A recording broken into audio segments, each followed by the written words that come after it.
നിങ്ങളുടെ ഇഷ്ട പരമ്പരകൾ എക്സ്ക്ലൂസീവായി സൺ നെക്സ്റ്റ് ആപ്പിലൂടെ തികച്ചും ഫ്രീ ആയി ഇപ്പോഴേ ആപ്പ് ഡൗൺലോഡ് ചെയ്യൂ.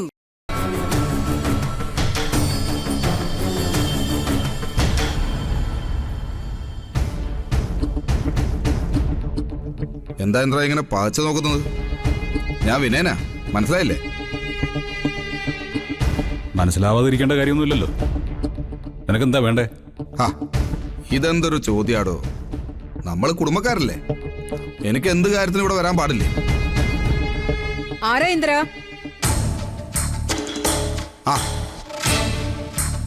ഞാൻ ആന്റി വിനയനാ. നീ ജയിലിൽ നിന്ന് എപ്പോ വന്നു വിനയ? കുറച്ചു ദിവസമായ ആന്റി. ഈ പോലീസ് പിടിച്ച് ജയിലിൽ അടക്കുന്നതല്ലേ വാർത്തയാവും. അയാളെ വെറുതെ വിടുന്നത് വാർത്തയല്ലല്ലോ. നീ നിരപരാധിയായോണ്ട് വിട്ടോന്നും അല്ലല്ലോ, ജാമ്യത്തിലിറങ്ങിയല്ലേ. എന്റെ ഇന്ദ്ര, ഞാനൊരു തെറ്റും ചെയ്തിട്ടില്ല. എന്നെ അനന്തം മാഷും കുടുംബവും ചതിച്ചതാ.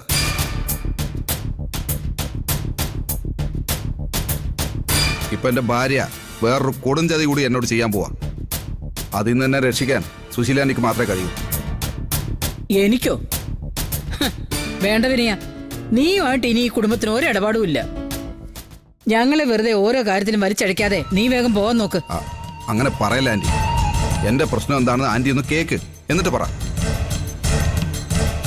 വേണ്ട, ഇവിടെ ആർക്കും ഒന്നും കേൾക്കാനുമില്ല, പറയാനുമില്ല. നീ ജയിലിൽ കിടന്ന എന്തിനാണെന്നൊക്കെ എനിക്കറിയാം. അതിന്റെ പേരിൽ അവർ നിന്നെ ചതിച്ചാലും അതിന് വലിയ തെറ്റൊന്നുമില്ല. ഓ, അപ്പൊ നീയോ ആന്റിയോ ഒക്കെ അവർക്ക് കൂട്ടാണല്ലേ? ഇന്നലെ എല്ലാവരെയും ഹോസ്പിറ്റലിൽ വെച്ച് കണ്ടപ്പോഴേ എനിക്ക് തോന്നി.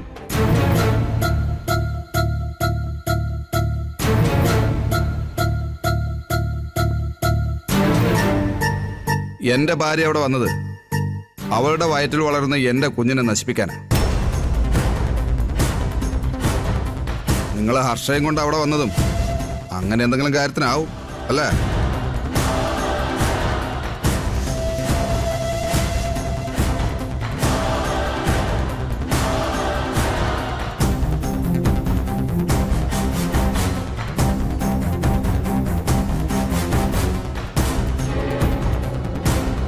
അപ്പൊ പിന്നെ പരസ്പരം അങ്ങോട്ടും ഇങ്ങോട്ടും കണ്ണടച്ചല്ലേ പറ്റൂ.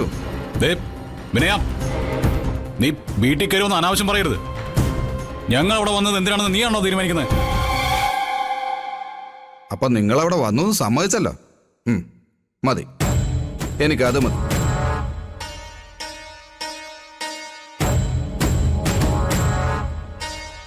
എന്റെ ഭാര്യ അവിടെ വന്നത് അബോർഷൻ ചെയ്യാനാണെന്ന് ആ ഡോക്ടർ എന്നോട് സമ്മതിച്ചതാ. പക്ഷെ അവള് സമ്മതിക്കുന്നില്ല. ചിലങ്ക ഇപ്പൊ പറയുന്നത് അവളുടെ വയറ്റിൽ അങ്ങനെ ഒരു കൊച്ചേ ഇല്ലെന്നാ. ഞാൻ അറിയാതെ ആ ജീവൻ ഇല്ലാതാക്കാനാ അവളുടെ വീട്ടുകാരുടെ തീരുമാനം.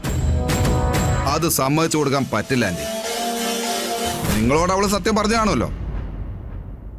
ആ കാര്യം ആന്റി അനന്തം മാഷെ ഒന്ന് അറിയിച്ചാൽ മാത്രം മതി. 4 പേർ അറിഞ്ഞൊന്നും മനസ്സിലായ അയാള് മകൾക്ക് കൂട്ടു നിൽക്കില്ല. ഇല്ല വിനയ, ചിലങ്കി എന്നോട് സത്യം പറഞ്ഞിട്ടില്ല. പക്ഷേ കണ്ടപ്പോ എനിക്കൊരു സംശയം ഉണ്ടായിരുന്നു, വിശേഷം ഉണ്ടെന്ന്. പക്ഷേ ഞാനത് ചോദിച്ചിട്ട് അവരാരും അത് സമ്മതിച്ചില്ല. കള്ളികളാന്നേ. അനിതമാഷിന്റെ മക്കളെല്ലാം പഠിച്ച കള്ളികളാ. കറക്റ്റ് ആന്റി, ഒരെണ്ണത്തിന് വിശ്വസിക്കാൻ കൊള്ളില്ല. എന്തായാലും ആന്റി മനസ്സിലാക്കിയ കാര്യം ഇപ്പൊ തന്നെ അനന്തം മാഷിനെ വിളിച്ചൊന്ന് പറയാന്റി.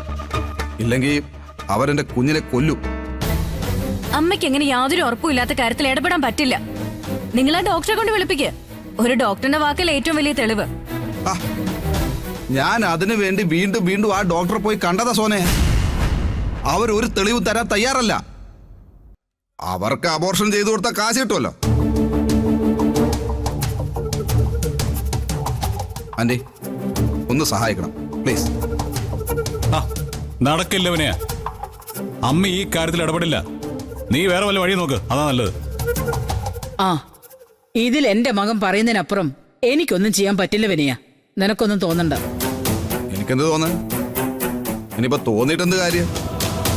കള്ളത്തരം കാണിക്കുന്നതിന് നിങ്ങളും ഒട്ടും മോശക്കാരല്ലെന്ന് എനിക്കറിയാം. അനുപമ കാണാതിരിക്കാൻ നീ ഇന്നലെ ഹോസ്പിറ്റലിൽ നടത്തിയ ഒളിച്ചുകളിയൊക്കെ ഞാൻ കണ്ടിന്ദ്ര. 2 തോണിയിൽ കാല് വെച്ച് പോയാലും നിങ്ങളൊക്കെ വലിയ മാന്യന്മാർ, വിനയം മാത്രം എല്ലാവർക്കും വട്ടം മൂസ. എന്നാ പിന്നെ ശരി, എന്നെ കൊണ്ട് എന്തെങ്കിലും ആവശ്യം നാളെ നിങ്ങൾക്കും വരും. നമുക്ക് അപ്പ കാണാം. കാണേണ്ടി വരും.